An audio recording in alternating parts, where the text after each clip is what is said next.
All right, welcome into Surviving Paradise, the little podcast that takes a sometimes serious, often humorous deep dive on Jehovah's Witnesses and their claim that they're living in a modern day spiritual paradise. I am your host, Stacy Bauman, former elder, ministerial servant, and most importantly, my claim to fame is a kid raised as one of Jehovah's Witnesses throughout the 70s and into the 80s.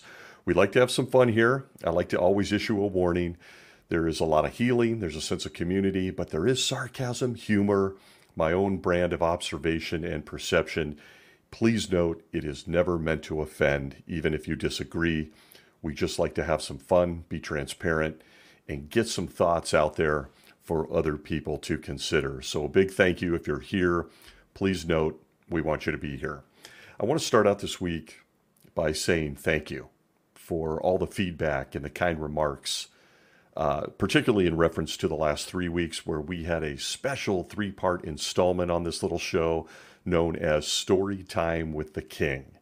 3 of my favorite stories from the Bible. And hopefully I was able to do some justice to those stories, maybe even gave someone who listened something new to think about. Such good stories with easy to apply standards from the King of Jehovah's Witnesses, Jesus Christ himself, on such things as how to treat people, including those who commit serious sins, our enemies, and even people who disagree with his teaching, apostates, and so much more. Hopefully you got a couple of things out of that, maybe a laugh, maybe a cry. But that's really the goal or the end goal of the Storytime with the King series, some new thinking. And let's face it, after 3 weeks, the questions still remain. Do the night guys running his earthly organization in upstate New York have reading comprehension issues? Or are they just openly disobeying him? What say you? It's worth exploring. And with the comments on social media, YouTube, the podcast hosting networks, the Twitters, the Instagrams, big thanks for the feedback, even those that disagreed or were perhaps critical of some of my takes. And if I missed you, my sincere apologies. Boy, am I bad at all that stuff, but I'm figuring it out. Please don't take it personal if I missed you. I appreciate it. Big thanks. But this week, shifting gears a little bit, I want to talk about the power of a lie. It might be uncomfortable to say or to come to grips with, but lying seems to be part of our nature as human beings. Do you agree?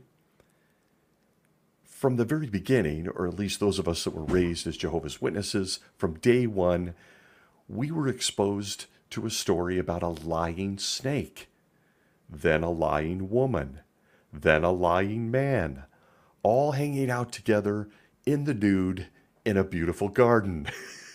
They could have been eating the perfect apple while petting lions and elephants, but no. They allegedly started the entire human race and the experience of being a human off by lying. And let's be honest, from that first story or exposure, lying has consequences.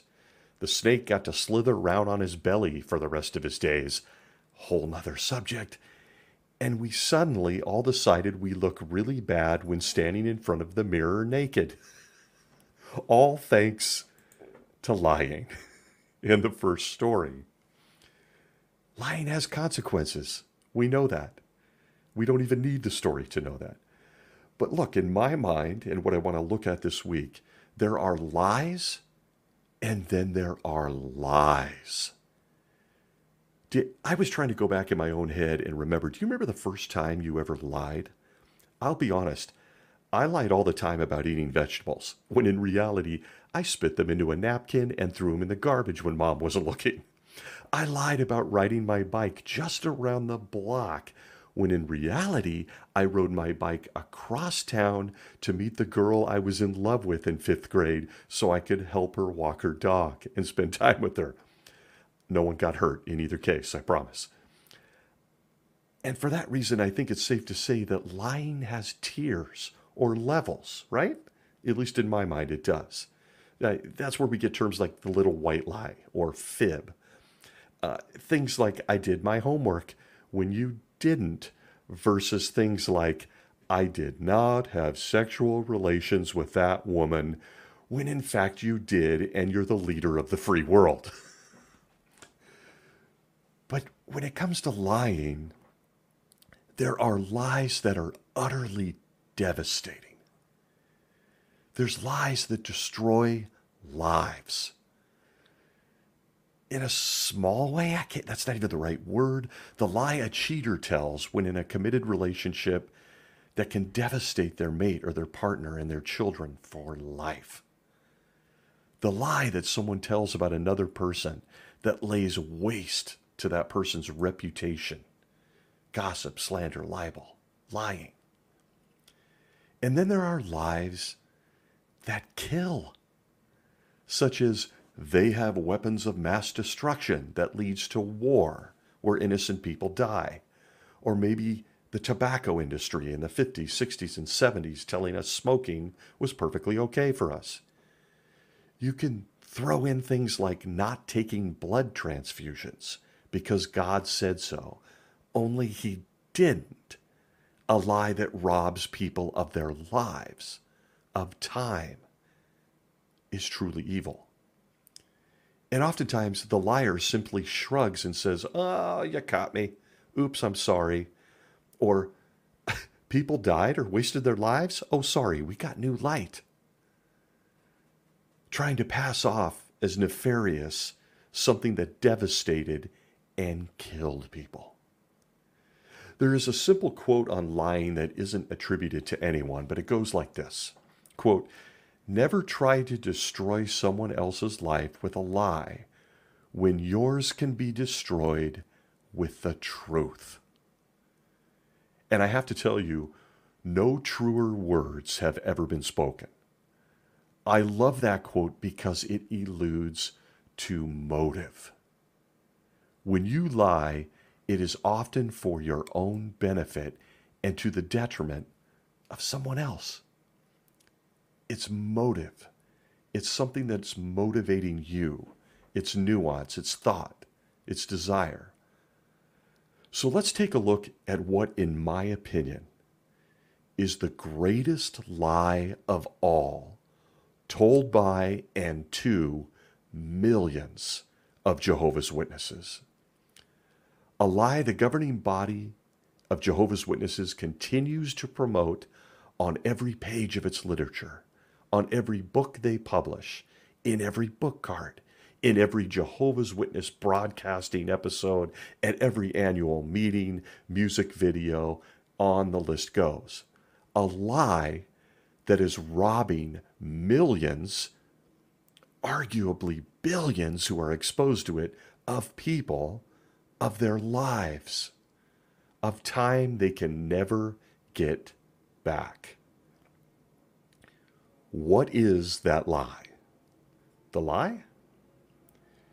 You can live forever on a paradise earth. That phrase, that sentence, those words ring throughout the souls of millions of people who have ever been exposed to Jehovah's Witnesses. There's a book titled very similarly. All the themes of the books feature that thought, that lie. You can live forever on a paradise earth. Listen, in my opinion, this entire religion is a lie. I think that's obvious.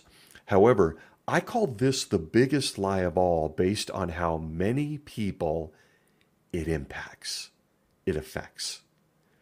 Let's go at the bottom of the scale and call it a little over 8 million. That's the claim of how many Jehovah's Witnesses are currently engaged and involved in the religion. But there's many, many, many more. As I just said, anyone exposed to the messaging by a Jehovah's Witness is instantaneously, it's the main message, caught up in the whirlpool of this lie. And yeah, that includes kids, children.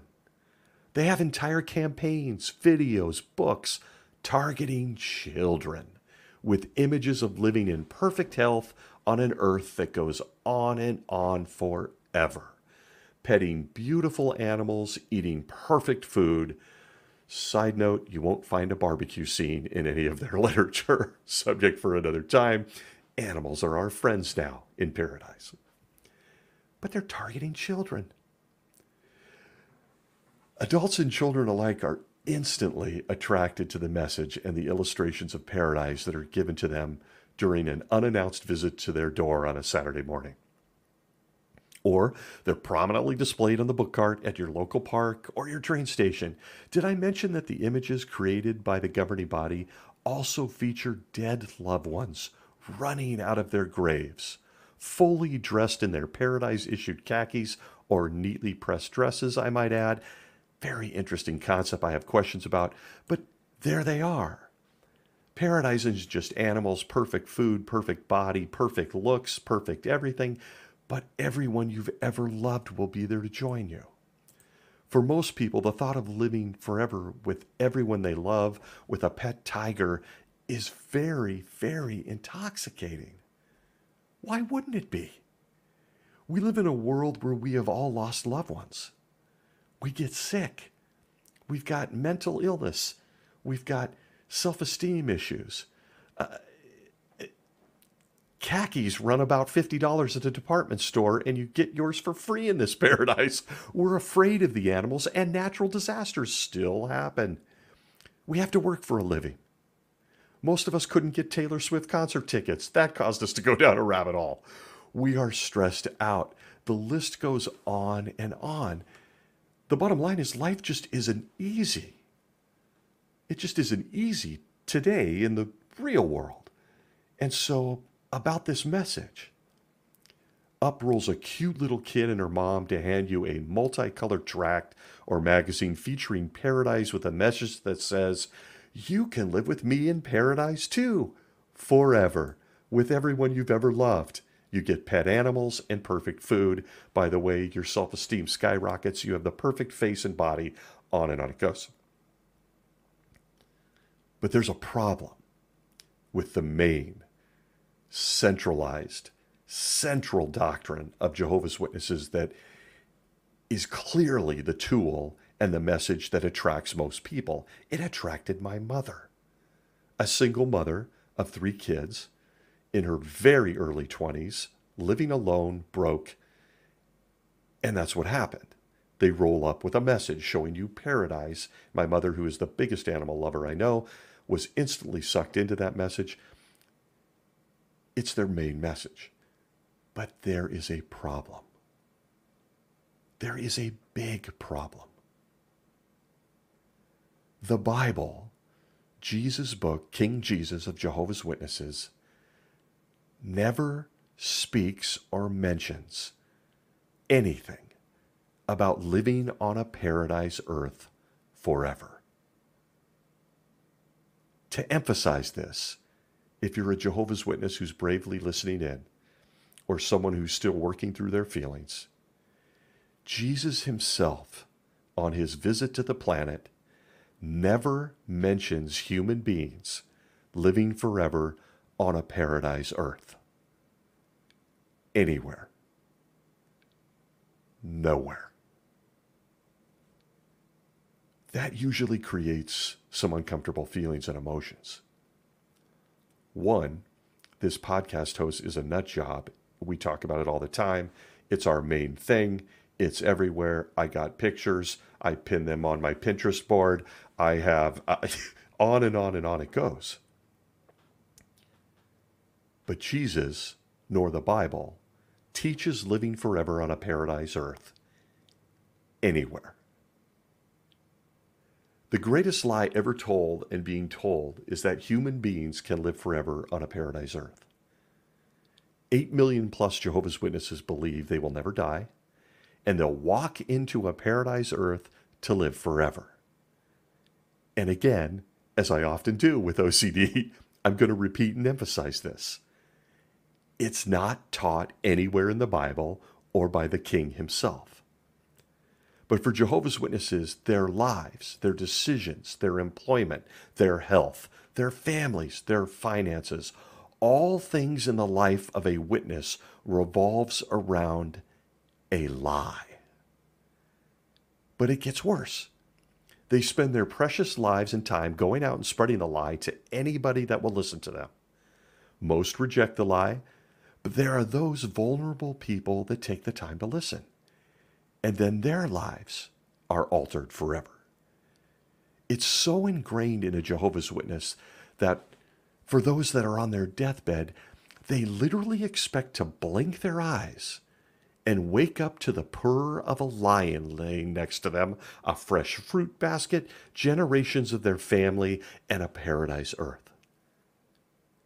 They spend their whole lives chasing it, and they spend their whole lives spreading that lie.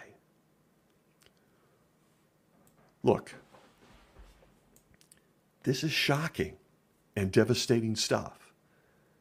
Even for those of us that may have left Jehovah's Witnesses, myself 14 years ago, we still grapple with the pain of reality, that it was all a fantasy.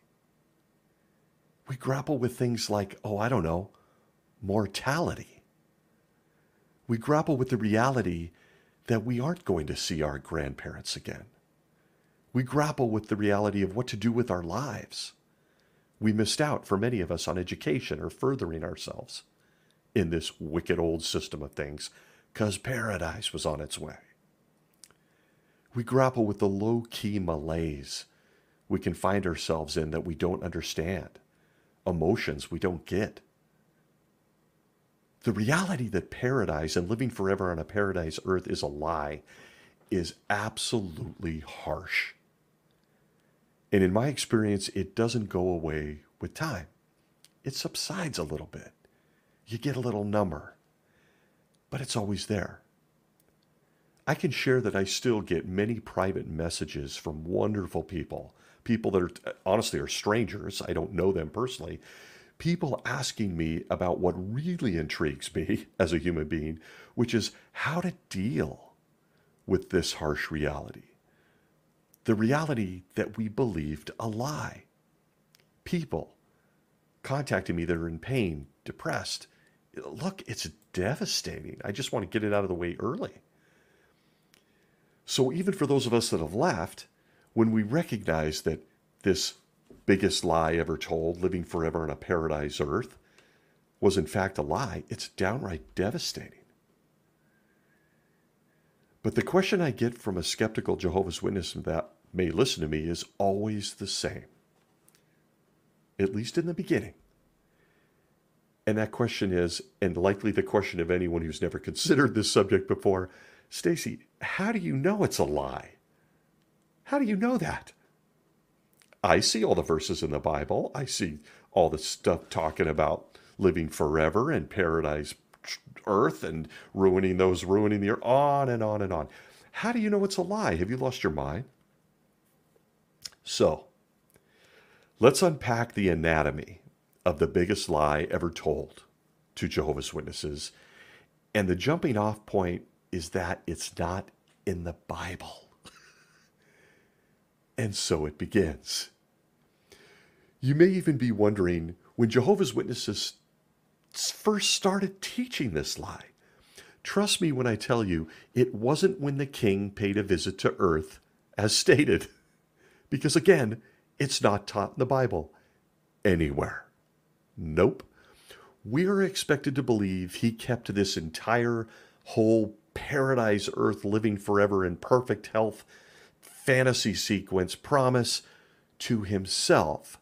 Such a good secret keeper, wouldn't you agree? He kept it to himself until 1935 of the 20th century. If that doesn't raise some questions, it certainly should. The king comes to earth, he forgets to mention any of this, and he keeps it a secret until 1935. From the Examining the Scriptures Daily, 2022, pages 31 through 32, it relays when Jehovah's Witnesses and the leadership, the guys in New York that Jesus assigned to share this little secret with the planet and beyond, started telling this lie. It says in the Examining the Scriptures 2022, pages 31 through 32, quote, a history-making talk entitled The Great Multitude was given in 1935 by J.F. Rutherford at a convention in Washington, D.C., USA. In his talk, Brother Rutherford identified those who would make up the great multitude, or great crowd, mentioned at Revelation 7, verse 9. Until then, this group was thought to be a secondary heavenly class that was less faithful. It's like a fantasy football league in heaven, or a video game. Back to the quote, Brother Rutherford used the scriptures to explain that the great crowd are not chosen to live in heaven, but they are Christ's other sheep who will survive the great tribulation and live forever on earth. End quote. 1935. I cannot at this time confirm how many drinks Judge Rutherford had that morning, but apparently it was enough. Or he was drunk with Holy Spirit as he shared new light that would go on to change the lives of everyone listening forever, or in more real terms, devastate millions, if not billions of people down to this very minute. To this very minute. 1935. Suddenly, Jesus decided on his time and through Judge Rutherford, the notorious alcoholic, that he was going to reveal to the universe that there was going to be a paradise earth, that people that were thought to be not cool enough to be in heaven could live on forever with animals and a pair of khakis. One such person was little-known Camilla Rosum, found in the Watchtower in one of those famous life experience articles from the Life Stories of Jehovah's Witnesses, page 8. Camilla says this, quote, we loved attending conventions of Jehovah's Witnesses. At the convention held in 1935, we learned that the great crowd who survived the Great Tribulation mentioned at Revelation 7, 9, and 14 have the hope of living forever in paradise on earth. Prior to 1935, both my parents partook of the memorial emblems. After that convention, however, only Father did so.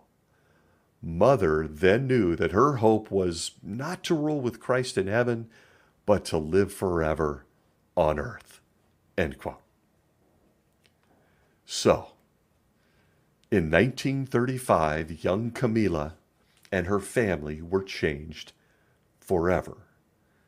I'm sure the fact that Dad was chosen by Jesus to come to heaven, but Mom was stuck on earth, had zero impact on their marriage moving forward, right? We all remember the stories on this famous talk, don't we? Where the judge gives us a master class in gaslighting that would mark Jehovah's Witnesses down to this very hour. From the Watchtower of 2001, May 15th, pages 14 through 15, it says this, quote, in a stirring talk on the great multitude delivered to about 20,000 conventioneers, J.F. Rutherford presented scriptural proof that the modern-day other sheep are identical with that great crowd of Revelation 7:9. At the climax of this talk, the speaker said, with all those who have the hope of living forever on the earth, please stand up. As a large part of the audience stood up, Rutherford declared, behold, the great multitude. There was a hush, followed by loud cheering. On the following day, 840 new witnesses of Jehovah were baptized, most of these professing to be of the great crowd just discovered hours ago. End quote.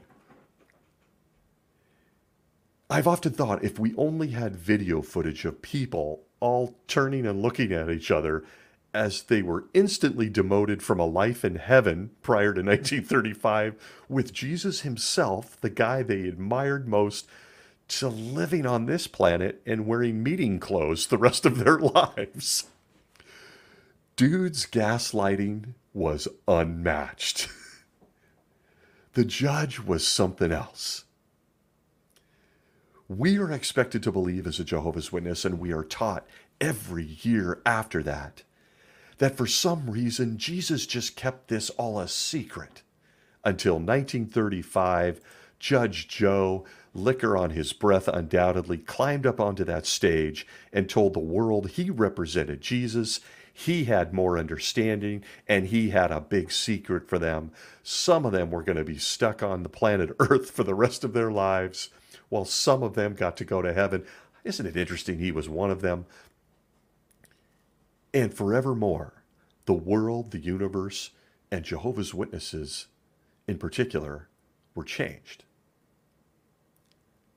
A guy that had a mansion in San Diego claiming that Noah and King David were going to be his roommates, a guy that made everyone shave their beards off, a guy that called women a hank of hair and a bag of bones, a guy that said Armageddon was coming in 1925, but his boss missed the memo, stood there and gaslit 20,000 people in attendance, and then told them, commanded them to leave the premises, go out, spread his alcohol-drenched lies to billions of people. I'm sure he did some quick math and realized that 20,000 in attendance was simply too many to fit into that whole 144,000 total heavenly people thing. He did some quick math and said, we got to come up with a second gig. We need a second gig. In hindsight, it's a staggering example of the power of cult leaders. I've often wondered what I would have done sitting in the crowd that day. I show up, I'm on the fast track to heaven to sit next to Jesus, but by lunch, I'm stuck here on earth. What? Was there a run on cheese danishes and depression? I don't know. It's an unbelievable story. And again, we're talking about the biggest lie of all. And the lie is, and the lie came to fruition, and the lie was shared in 1935 at this landmark convention to 20,000 people. So if you're a Jehovah's Witness listening, and you haven't looked at this history, and you haven't considered the man giving this message, or all the implications surrounding the fact that just 10 years earlier he said Armageddon was going to be there, and he made people shave beards, and he had roommates that built arks, whatever it is that you need to do to think about this, please do it. I'm going to be blunt. You believe a lie. When you make a bold statement like that, you have to back it up. So I'm going to do that. And I'm going to do it using only Jehovah's Witness literature and the New World Translation. Tools that you have. Tools that were created by Jesus himself, or so you are told. Let's consider the facts. Let's break this down after that fantastic, universe-shattering meeting in Revelation by Judge Joe Rutherford in 1935.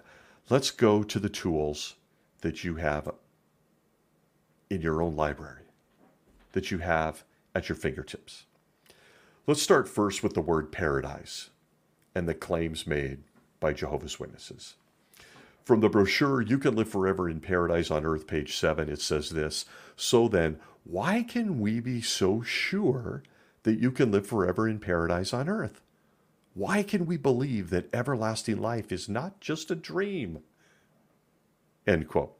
From the Watchtower of 2005, April 15th, page 5, it says this, quote, Jesus indicated that a similar day to the flood, there's that flood story again. Noah gets a lot of play. He gets a lot of play in Jehovah's Witness lore. Jesus indicated that a similar day to the flood is coming in our time. Those heeding the knowledge associated with this event will have the prospect of not only surviving, but also living forever. In addition, the dead who are in God's memory will be raised to life with the prospect of never having to die again. All evidence shows that this day is very near, which means that you may never die at all. End quote. Bombastic, bold statements and promises made by the governing body of Jehovah's Witnesses, addressing the question, how do I know this isn't just a dream when I stay at your literature? How do I know that I will get a pet tiger, that I'll see my great-grandmother again, that I'll have the perfect face, that I'll be strong and healthy? Paradise and a paradise earth is the entire modern-day message of Jehovah's Witnesses. And isn't this interesting? Paradise earth is a key phrase in Watchtower literature. It appears well over 1,000 times alone in their Watchtower library.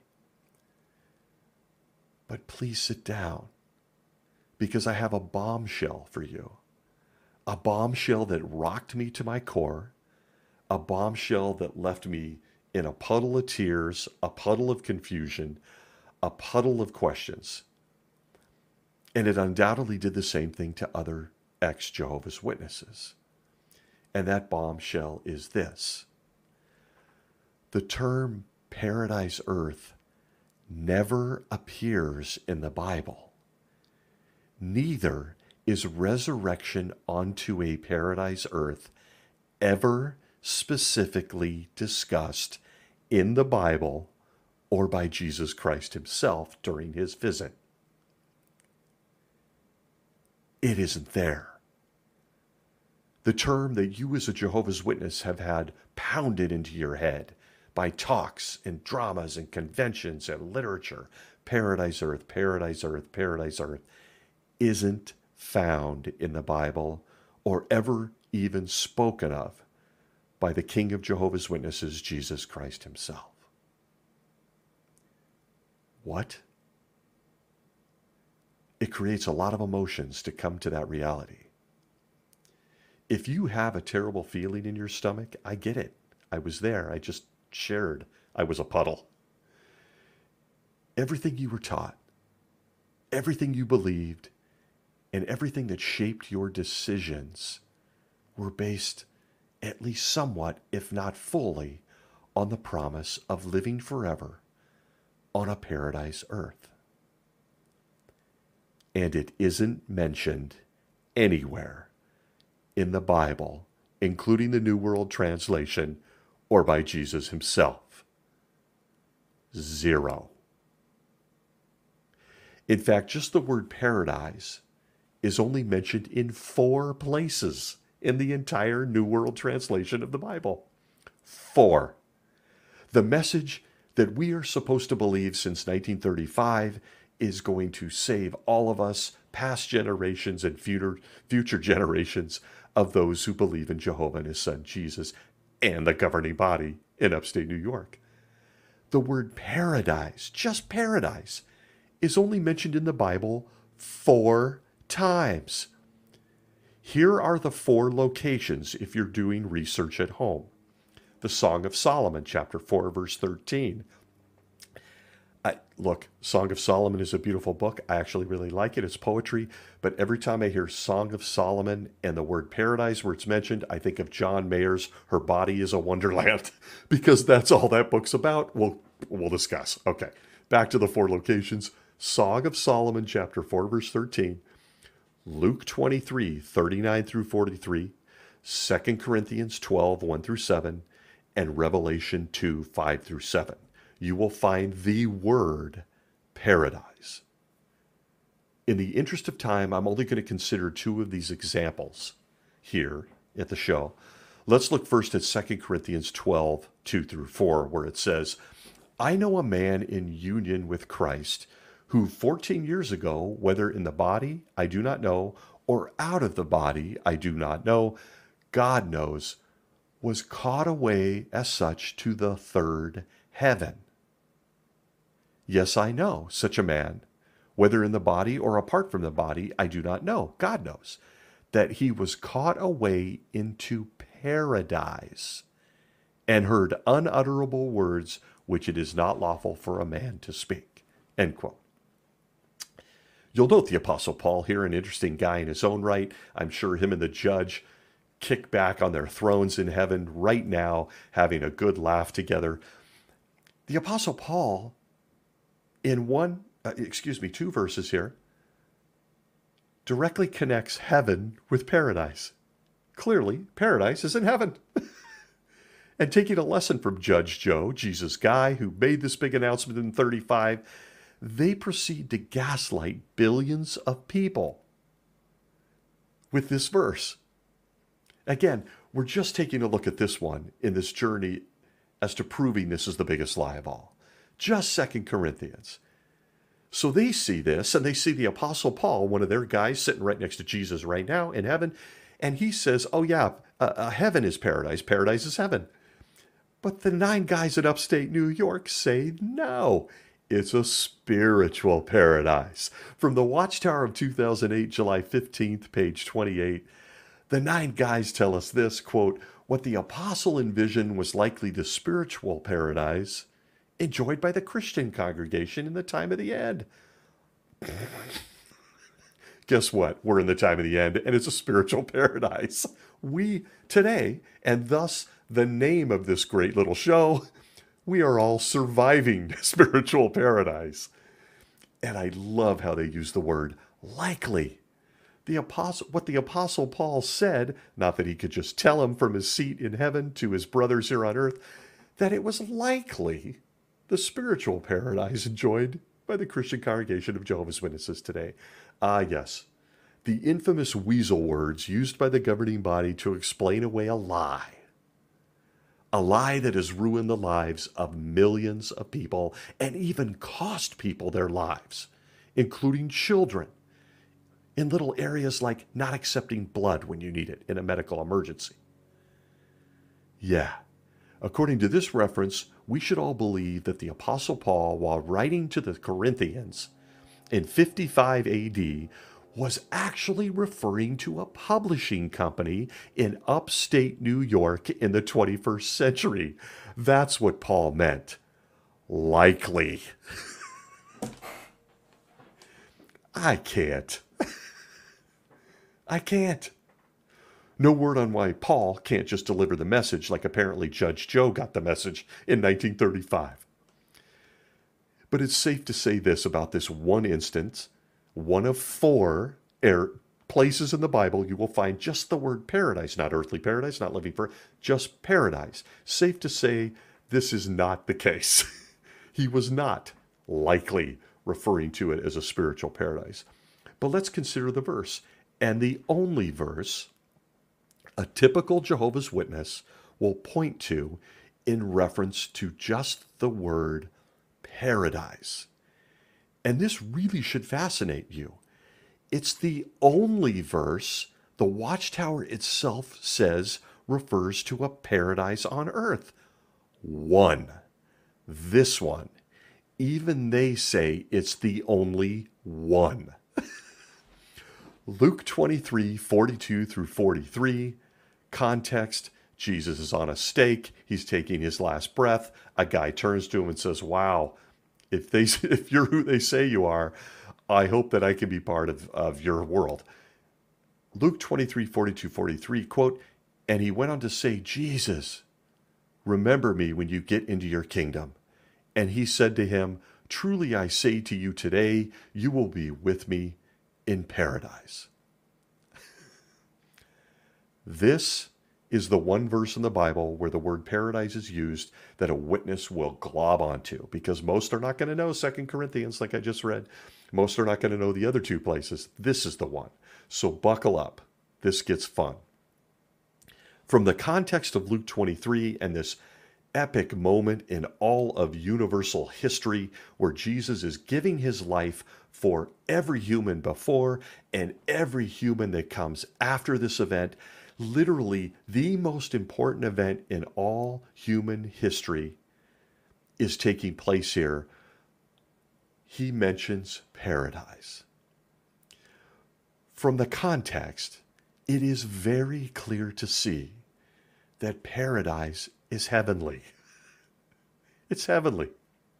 Remember, seems like a bad time for Jesus to just drop this life-altering message on someone as he's about to die and can't answer too many questions in the next few minutes about where this paradise came from. Or could it be that Jesus, just like everything he ever said in all four Gospels, was talking about heaven? Jesus rules in heaven, not upon the earth. And for him to say to be with me in paradise naturally means being in heaven with Jesus, the guy who said it. Have you ever considered the only paradise even Jesus had ever seen, we could say created, was a little tiny one that he called a garden? A Garden of Eden. A garden. Never refers to it as a paradise. No, just a garden. The thief looking on may have known that during Jesus' 3 years of preaching and resurrecting people and stuff, he only ever mentions heaven. Jesus either forgot in this all-critical moment in all of human history, something he does a lot according to the governing body in this little show, or Jesus just really dropped the ball on a detail that would impact billions of untold lives. Pretty sure the dude taking his last breath next to him on a stake knew exactly what Jesus meant by paradise, as did anyone who read this story or this account after Jesus was gone. Jesus didn't stick around for a press conference to answer questions on paradise. He didn't have to. Everyone knew he meant heaven. That's all he'd ever taught anybody.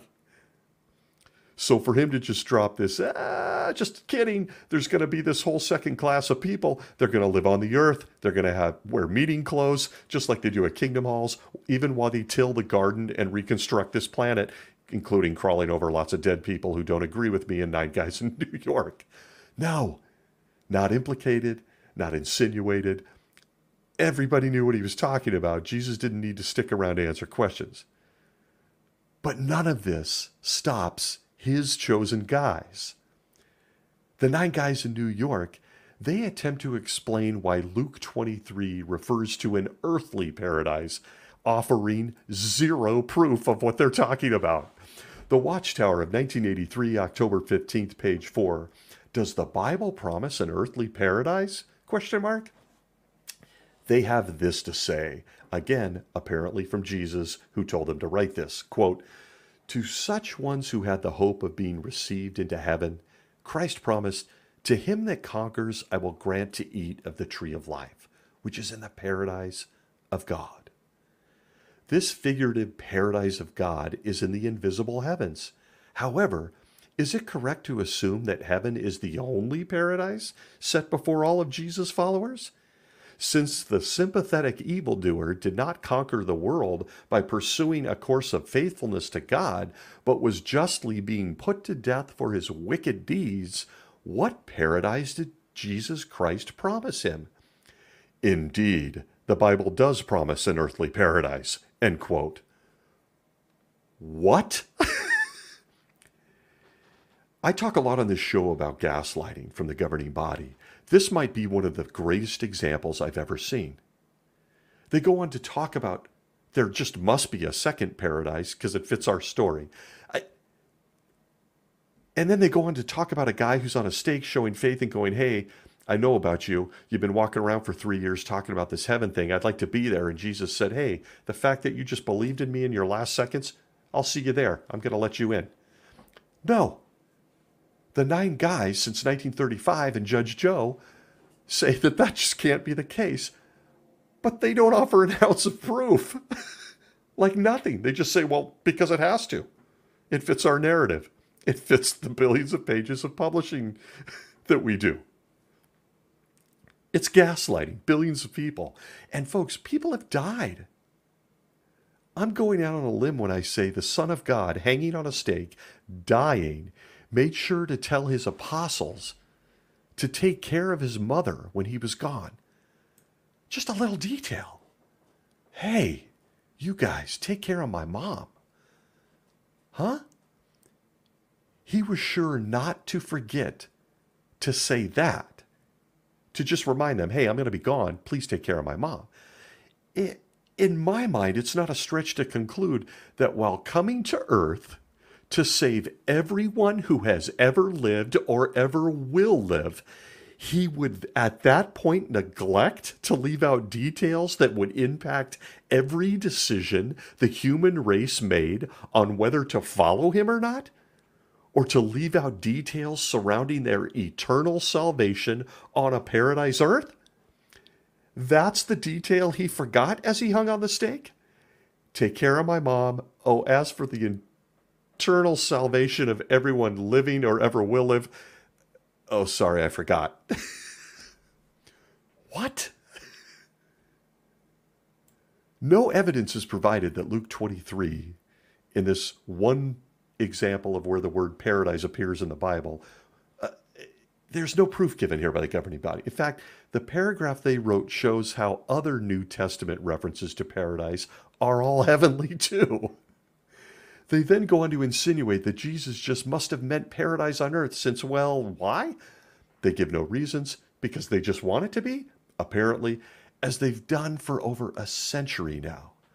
They dismiss Jesus' intention by claiming it to be figurative, and then finish the paragraph with the word indeed and an exclamation point to enforce that this is all written and it must be correct.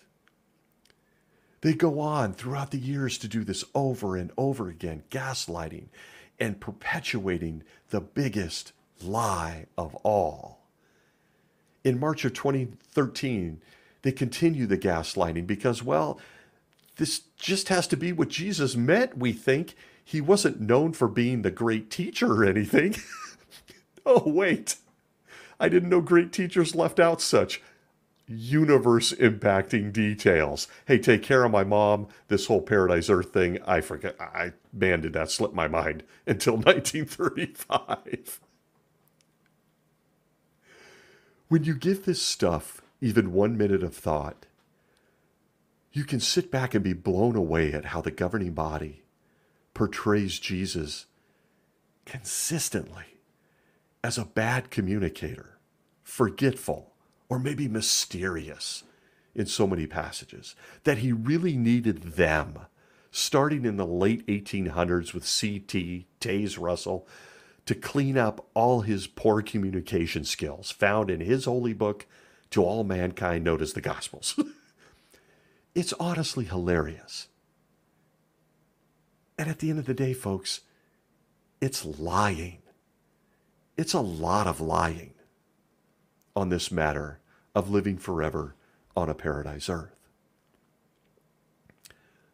You might be thinking, okay, but Stacy, Jesus does comment on the earth, and that's proof that righteous people will live forever on a paradise earth. Indeed, he does. He does comment on the earth. Let's take a look at the whopping 2 times, count it, 1, 2, that Jesus comments on the earth. Because every other comment's about heaven. Yeah, twice. Once you're outside of Kingdom Hall, or you're done associating with Jehovah's Witnesses, you realize that in these 2 instances, it's actually 1 occasion that he actually mentions the earths twice. So you could say it's 1 occasion, 2 mentions. He in no way states that the earth will last forever or that people will even live on it. It's here at Matthew chapter 5 and verse 5 where it says, "Happy are the mild-tempered ones, since they will inherit the earth." End quote. Context is everything, as I often say on this show. Context you won't consider with a Jehovah's Witness or at a meeting or at a convention. Would it surprise you to know that most Jehovah's Witnesses are oblivious to Watchtower teachings on this scripture at Matthew 5:5? A simple one most of them know. Happy are the mild-tempered ones, since they will inherit the earth. But they're oblivious to what the 9 guys in upstate New York have even said about this instance where Jesus mentions the earth. Because, wait for it, here's the proof. Even the Watchtower does not say that this scripture applies to the good people living in paradise or the other sheep. The governing body in print teaches that the meek ones referred to in this comment by Jesus, this little passage, is all about Jesus and his heavenly friends, that the earth is their inheritance.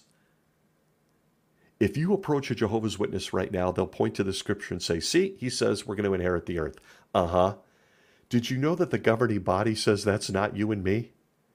That they said that the earth is a prize, a trophy for Jesus and the people in heaven? Don't believe me?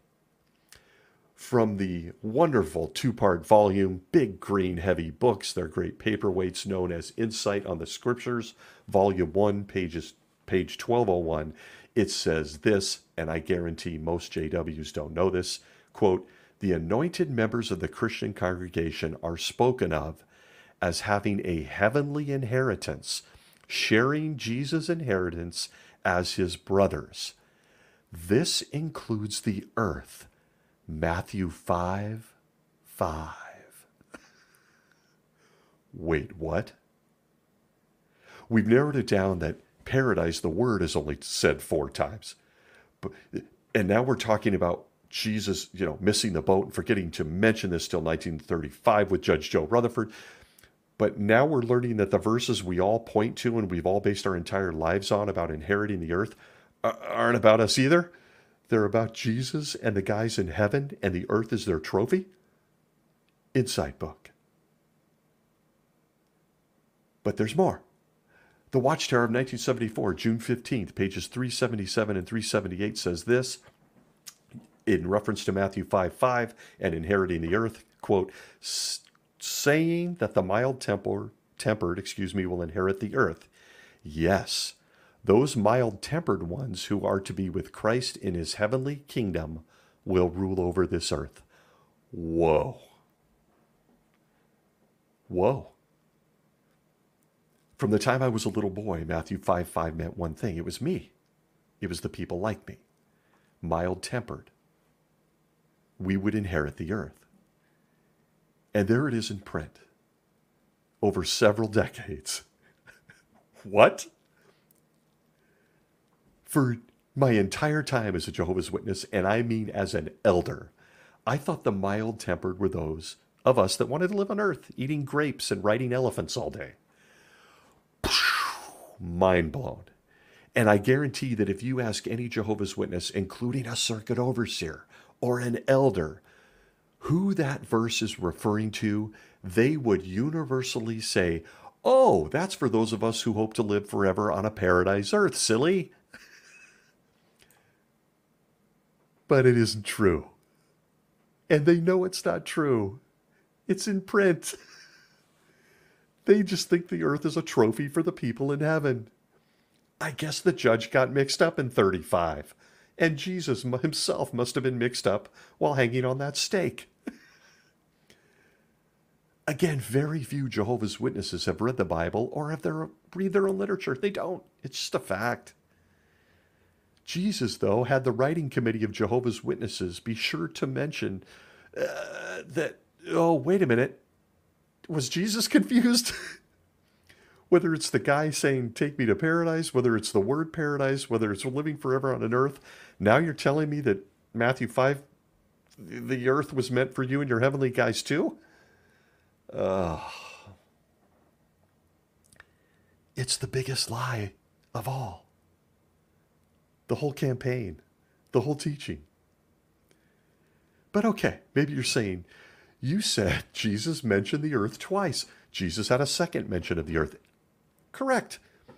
In an area of the Bible you all know well, the Lord's Prayer, stating at Matthew chapter 6, verse 10, another verse Jehovah's Witnesses will point to, and you'll see in countless Watchtower articles, it says this, quote, let your kingdom come. Let your will take place as in heaven, also upon earth. End quote. Side point, seems like a good spot for Jesus to mention this whole paradise earth thing, this second class of people. But he waited till 1935. He's a good secret keeper.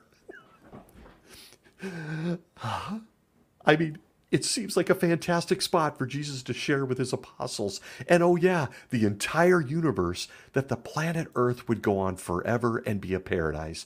But he didn't. It's not there. In fact, if you read this verse closely and you consider the context in this one of two examples where he even talks about earth, this scripture contradicts Watchtower doctrine, as it indicates God's will was already done in heaven when Jesus gave the prayer. Wait a minute, wasn't that till 1914? Oops. It's just incredible.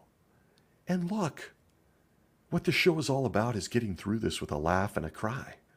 It's painful. The whole thing comes unraveled. The whole idea of living forever on a paradise earth. And all we did was use your literature and your books, governing body, the Bible. It's simply amazing what the human brain picks up on when you're not taking in a steady dose of cult propaganda at a Kingdom Hall. It's all right there.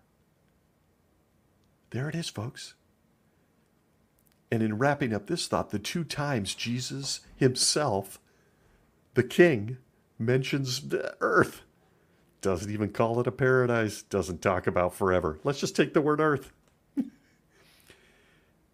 Jesus left heaven, placed himself into the womb of an imperfect woman, passed through the birth canal. I always wondered if he had a GoPro camera or what that was like.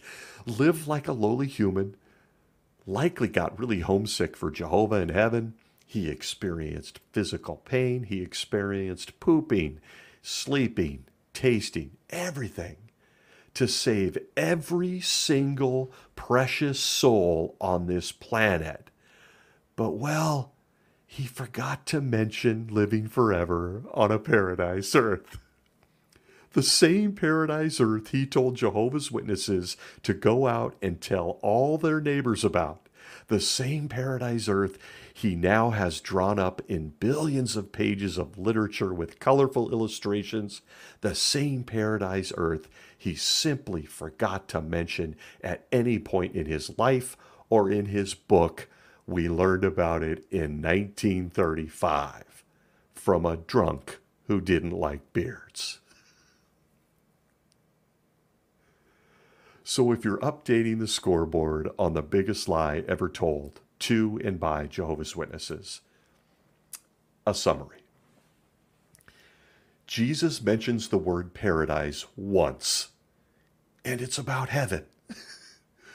Jesus mentions the planet Earth twice, and it's a prize to be enjoyed by him and his guys in heaven. How are you feeling? Look, I laugh, but inside I cry. This is brutal. Perhaps the most brutal fact I had to face when I left Jehovah's Witnesses. That it's all a lie. It's all a lie. And it was under my nose the entire time. I got appointed to be an elder, a guy teaching other people this, and I didn't see it. Every decision I made, from a broken marriage, from how I raised my son, from skipping journalism and a college education, from skipping the sports, it was all based on a lie. How did I buy this? How did I not see this? Look, you're not alone. As I stated at the outset of this thing, it's a gut punch you can't put into words. And some days are better than others. You don't think about it. You giggle, you laugh. And other days, it's hard as I watch the people I love getting old, including myself. It's an unbelievable gut punch. It's not one that I hate to be negative, that I think you ever really recover from. You just learn to accept. It's brutal. And I listen every week in social media, in emails and everything. I hear from other wonderful people who ask me how I deal with this, realizing it was all a lie. If you look at the Bible and you look at what the governing body turns out by the billions of pages, look, the proof's there. Jesus of the Gospels didn't miss anything. He didn't miss anything. He didn't forget anything on the stake. He didn't forget anything in his ministry. He didn't forget until 1935. If you take just his book and just his life and just his own words, outside of 9 guys in upstate New York, it's simple. At Ephesians 4:4 it says, quote, one body there is and one spirit, even as you were called in the one hope to which you were called. Yeah, one. Heaven. See Matthew chapter 6. Heaven. One hope. The only hope Jesus himself mentioned. The only hope in the Bible. But wait. Despite the massive miss by Jesus to mention a paradise earth until he whispered in the ear of Joseph Rutherford in 1935. I just can't. The Bible does talk about a paradise earth throughout the Old Testament. Stacy, you're a liar. You're a mentally diseased apostate. You're lying. The Bible talks about a paradise earth. The whole Old Testament is about a paradise earth. The prophets, Isaiah, Ezekiel, the book of Psalms, all of them, they talk about a paradise earth, right? Come on now, right? Wrong. Let's just take the oft-used Isaiah 65, 17 through 25 as an example. You remember just a few highlights in the interest of time because it's a long chapter, but you'll recognize where this thinking about paradise comes from. You'll recognize this descriptor. You'll recognize these verses. Quote, for here I am creating new heavens and a new earth, and the former things will not be called to mind, neither will they come up into the heart. And I will be joyful in Jerusalem and exalt in my people. And no more will there be heard in her the sound of weeping or the sound of a plaintive cry. Jerusalem, okay.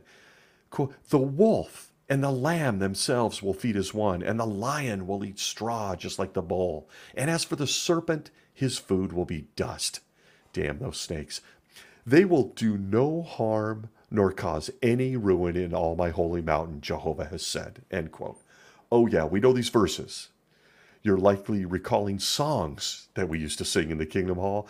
If you had an assembly hall like I did, where some gifted artist painted this set of verses on the wall as a mural, kids playing on the holes of snakes and lions laying with lambs and wolves being their friend. We've all heard this. And I'm here to tell you that the governing body has leveraged the hell out of such verses found in the Bible. There are many, many more. This is just Isaiah 65.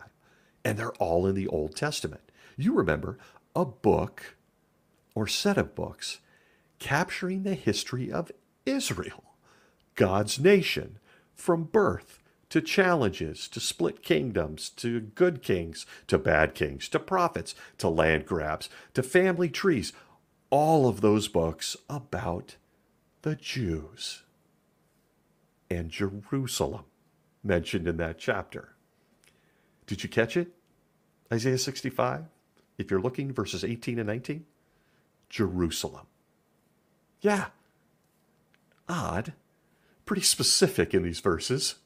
A city well known to a Jew who might read Isaiah stuff. Nothing about a paradise earth, nothing about the whole planet, a planet that hadn't even been discovered yet at the time of this writing. Jerusalem. Should be a giveaway, right? That's right. This prophecy, and those just like it, there are many more, are what scholars and everyday readers, not going to propaganda-filled meetings at kingdom halls, all recognized as simply Jewish restoration prophecies, particularly from their captivity to the Babylonians. If you need a nudge to look at this closer, because there is plenty for you to study, check out verse 20 of Isaiah 65, where it says, excuse me, "No more will there come to be a suckling a few days old from that place, neither an old man that does not fulfill his days, nor one, for one will die as a mere boy, although 100 years of age. And as for the sinner," wait, sinners in a paradise earth? What? "Although 100 years of age, he will have evil called down upon him." End quote. Same chapter. Same chapter. That mural in your assembly hall, those pictures in that Watchtower article, the book study conductor who encouraged kids to tell him his favorite animal and draw pictures. I did that. Guilty. Wait a second. I thought Isaiah 65 was a prophecy about a paradise earth that will go on forever and with people that will never die and welcome back all their family. Wait a minute. And this is where you really take a look in the mirror, and it's a gut punch. You probably heard that verse a million times as a Jehovah's Witness. You probably sat in Kingdom Hall, sat through public talks. I did them. I gave the talks. I listened to the talks. Insane. But did you catch a few details in this prophecy about living forever on a paradise earth, according to the governing body? Who is calling down evil upon people in paradise? I thought this was a prophecy about the few. Well, wait a minute. People die as a mere boy? Death? It mentions a sinner. It mentions calling down. Wait a minute. Well, when you realize it's nothing more than a Jewish restoration prophecy or a flowery poem lifted by some guys in New York to lie to billions of people for well over a century, it's a gut punch. They lift verses from all sorts of Bible books, from the prophets to the minor prophets to Psalms to, I mentioned Song of Solomon, which is nothing more than a romance, to prove their narrative that in 1935, Judge Joe got a special message from Jesus that said, you too can live forever in a paradise earth. And if that isn't enough, how do I put this? They themselves, the governing body, know that these are Jewish restoration prophecies, with zero mention of them having some bizarre double meaning or application in 1914. Oops, I mean 1925. Oops, I mean 1975. Oops, I mean any second now. Don't believe me? From their literature, the Watchtower of 2000, April 15th, page 10, the governing body says this, quote, "The initial fulfillment of Isaiah 65, 17 through 19 involved the ancient Jews who, as Isaiah accurately predicted, did return to their homeland where they reestablished pure worship." Insight on the Scriptures, Volume 2, pages 381 and 382, says this, quote, "This prophecy was initially fulfilled in 537 BCE, when the Jewish remnant was restored to Jerusalem." They just throw in initial fulfillment. Based on what? So as you review just this one set of verses from Isaiah 65, they lift to support their fabricated doctrine that has devastated the lives of billions. You'll note that there's no mention of a secondary application. Where do such bizarre concepts even come from? Two applications to a story? Yeah, I'll tell you where. I think you know the answer. They go on to discuss a new heavens and a new earth. Why do we do new versions? And did Jesus forget to mention he was creating two new versions? Never heard it from him. And then they go on to mention that people will die on this new earth. On and on this goes. Boom. What you realize is that you're just being lied to. You're being gaslit. You're being handed the book and it says the sky is blue, and then as you look into their eyes, they tell you the sky is red, and you are to believe it. But let's go back to the full scoreboard on this whole matter of living forever on a paradise earth. Let's review. 1.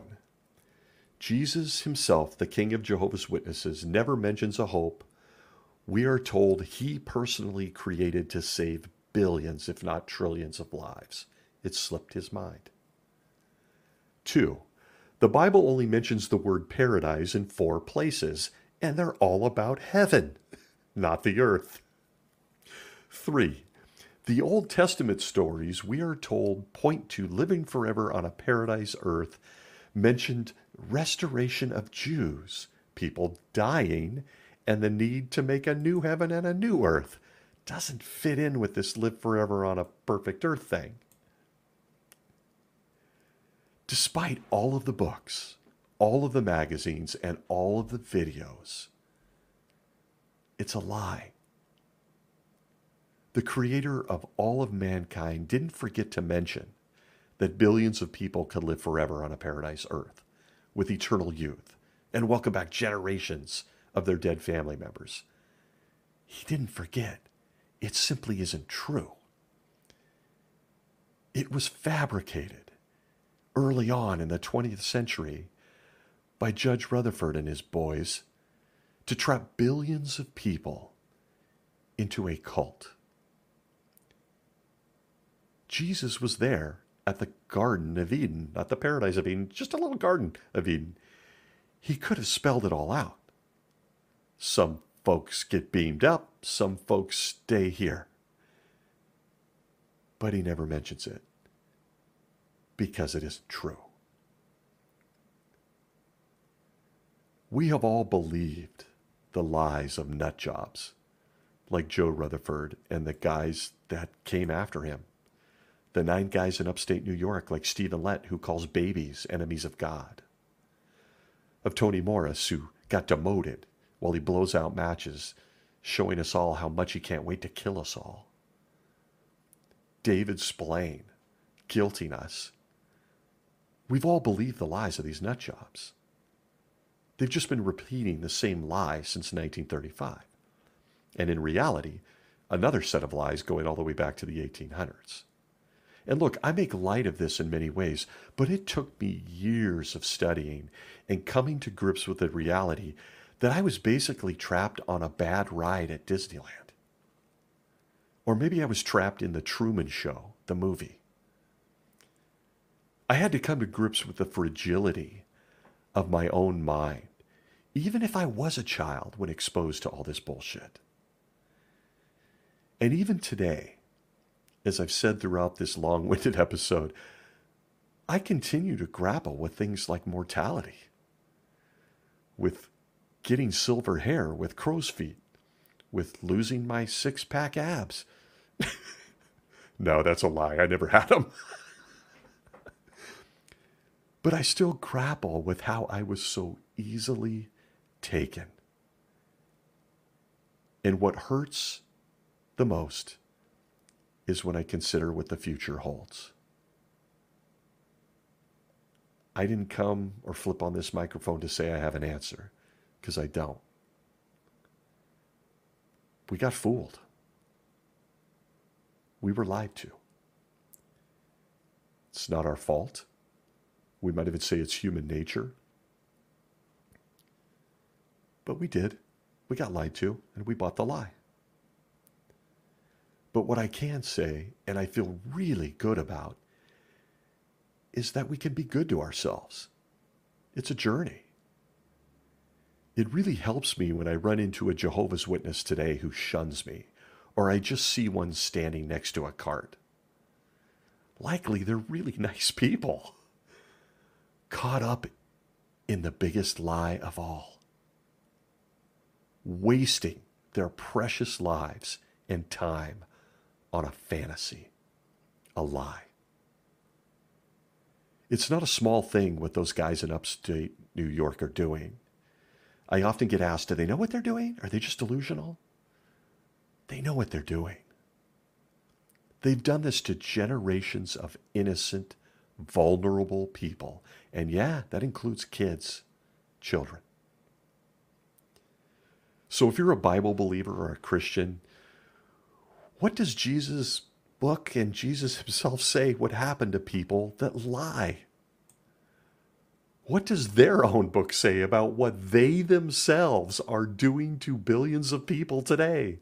What does the Bible say about their magazines, their books, their broadcasts, the videos, those colorful illustrations, those kids' books, or a well-placed book cart with this message of living forever on a paradise earth? What does it say? Proverbs 19:9 of the New World Translation says this, quote, "A false witness will not go unpunished, and the one who lies with every breath will perish." End quote. But let's focus on how babies are enemies of God. No. They are the enemies of the very God they claim to work for. But I want to go back to the quote I had mentioned at the outset. It was this, quote, "Never try to destroy someone else's life with a lie when yours can be destroyed with the truth." What the leadership of Jehovah's Witnesses is doing is evil, dark, sinister, wicked. They're destroying lives. Theirs can and is being destroyed with the truth. And the truth is all right underneath our noses. It's in your copy of the magic book known as the Bible. It's in your Watchtower library. It's online at their website. It's actually even in the words they say that contradict the words they said 30 seconds earlier. It's all right there. To sum it up, Jesus Christ nor the Bible ever mentions living forever on a paradise earth. And that makes this the biggest lie of all. Thanks for joining me this week. Lots of love for those that may be hurting or triggered some things. Huge hugs. Until next week, be well.